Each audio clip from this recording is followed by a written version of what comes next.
Hey there, Joyce here. In today's video, we are going to review this nail stamper that I got sent out for review. It comes with two of them, two of these like plastic things, and these two plastics like in a rectangular manner.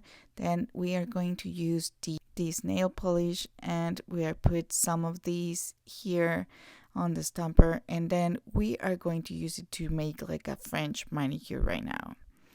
You will use like a considerable amount, so you can use it for more than one nail if you want to.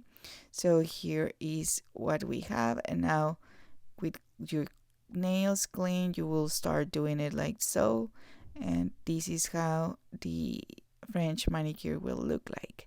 It is really nice to do this. I remember that I used to do this for like manually, and it took me a long time. This is like magic.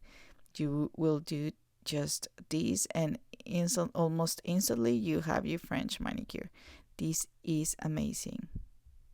I'm so glad that I got sent out these for review, and I am going to be using it a lot.